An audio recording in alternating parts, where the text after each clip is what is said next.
everybody, it's week 2 of Garden Club. Today we're going to plant microgreens. I'm very excited. Microgreens are so fun and so easy to grow. What we're going to do is we're going to plant little seeds and then we're just going to let them sprout for about 2 weeks. And then we cut them with scissors and they're little tiny sprouts and you can sprinkle them on salad or sandwiches. And you can grow microgreens out of a lot of different kinds of seeds. But one of the easiest ones is radishes. These are radishes in a seed pack. But you have some radishes in a little bag, and we're going to plant those right on the top of the soil in our pot. So let's get started. Okay, so the first step is we're going to fill the pot with soil. Okay, we're going to fill it almost to the top, and then we're going to make sure it's nice and moist. Pour some water in there. And we'll stir it around with our trowel.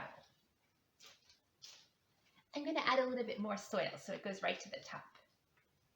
Now we're going to press it down a little bit and we're ready to plant. So grab your tablespoon. It's the biggest of the measuring spoons. You get about a tablespoon of seeds. And now we're going to sprinkle them on the top of our pot, so that there are lots of seeds, but they're just spaced out a little bit. Some of them can be overlapping on top of each other, but mostly we want them kind of right next to each other. You may not need your whole tablespoon. I don't think I do.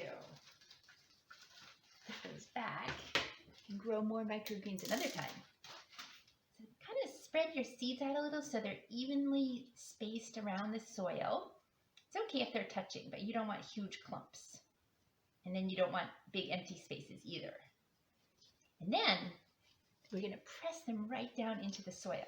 But we're going to leave them on the surface. There we go, just like that. Let's get our mister, and we're going to mist them. You kind of have to hold the pot sideways to get the mister to work sometimes. It's really important that we keep these seeds really moist while they're trying to grow, at the very beginning especially. So for about the first 3 or 4 days, we're going to mist them twice. And these seeds need darkness to grow. Most seeds need to germinate or sprout in the dark, and radish seeds are like that. So we're not going to cover them with soil though, because that will make our microgreens kind of dirty and messy. Instead, what we're going to do is take our other pot and we're going to put it on top and make a little tent like this, and that's going to keep them nice and dark, and it's also going to keep the moisture in and keep it so that they stay moist and really want to sprout. And we can even spray the inside of our other pot a little bit to make sure it's very nice and moist and humid in there. And then in order to sprout, they also prefer slightly warmer temperatures. So you can put this in a sunny window where maybe it will get a little bit of warmth. So this is what we have for the first 3, 4, or 5 days. So that means that twice a day, morning and night, we're going to take this off. We're going to spray our microgreen seeds, our radish seeds, and we're going to put it back on, morning and night.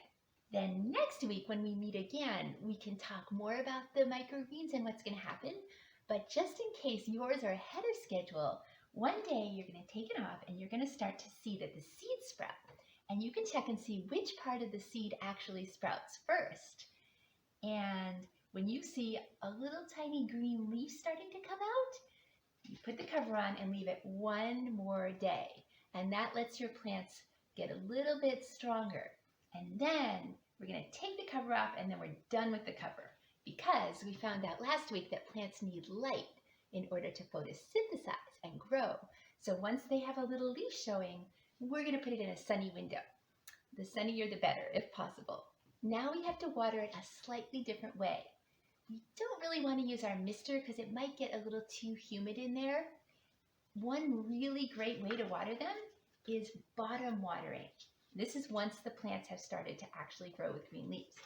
So what we would do is we would take a little bit of water and we would put it in a little container that they're sitting in, and then we put the pot right in, and the pot soaks the water up from the bottom so the plants get plenty of water without being watered from the top. We We can also do this in a little tiny tray. You just have to put water in more often. So that can work like that, in a tray like that. Or we can water them really carefully with a jar of water or a cup of water. This is later on, right? I'm just telling this to you in case yours germinate so fast that they sprout and their leaves are out before we even talk next week.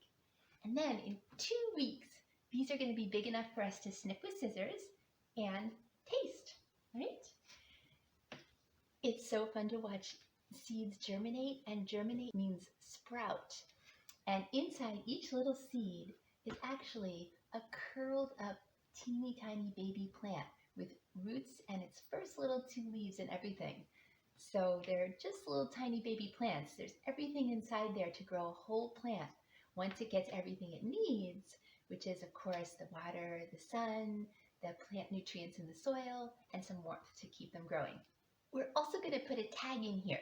So let's write radish, microgreens, and the date.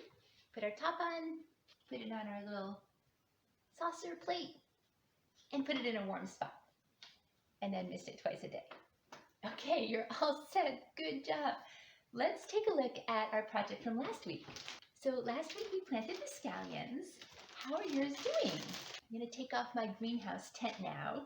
I bet yours look a lot like mine, right? Look at all those new leaves and sprouts. Wow. Have they all grown at the same rate, or are some of them bigger or taller, or do some have more leaves coming out? They look to be doing well. How do they feel? Are they moist enough? As these start to get a little bit bigger, we can water them with the jar of water, a cup of water, a little watering can too, because they might start to need a little bit more than just a mister.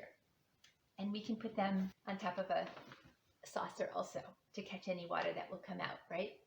Scallions are really super great to have in the winter because they don't even mind the cold. Here's a bunch that I really actually have outside. You could actually take these scallions and put them outside, and they should survive okay as long as you make sure that they're getting water. So what kinds of things affect how our scallions and our microgreens are going to grow? You know, if you put these in a direct sunlight where they get a lot of sun all day long, things will grow a lot better. They'll be a darker green and they'll have much thicker stems. You can watch and see the differences of how things grow in different places. So if we had some scallions in a very dark window and some outside in the sun, well, the ones in the dark window would be kind of spindly and thin, and they'd be stretching up for the sun, but they'd be really skinny. And then the ones outside would be nice and thick and sturdy, but it's cold out there too, so how would that affect them? So lots to think about. Did you use your compost tea last week? How did that go? Did you put it on your scallions? I put mine on my scallions. It looks like it worked pretty well. Then I had a lot of extra, and so I put it on some other plants around the house and outside. I hope that your compost tea came out good. And you didn't try to drink it, right? Now let's do a quick outdoor activity. Let's run outside and see if we can find some seeds. There are lots of plants that have seeds that they've made in the summer or in the fall, and they're just waiting for the warm spring weather to germinate or sprout so that they can grow new baby trees and new flowers and new grass. So let's go outside and see if we can find some seeds. Here's some seeds right here in some old marigolds. Look, if we pick the flower and we open it up, oh my gosh, it's full of seeds. Look at all these seeds. Marigold seeds. I'm going to collect them. And right next to it is a flower vine that we had growing this summer. And it has these little balls hanging off of the vine. And if we open up the ball, it has a seed inside. Look at that. We could actually plant that and get another flower. Collect that one. This is a big beech tree in the yard. And beech trees make tons and tons of seeds so that they can grow new baby trees. So if we look down on the ground here, we ought to be able to find a whole bunch of beech seeds. And here they are. Look at all these seeds. The birds and squirrels love these in the winter. We can take those. I can't wait to see your pictures on Padlet of your microgreens and your scallions and how they're growing and the seeds that you found today. So we'll see you next week, okay? Bye.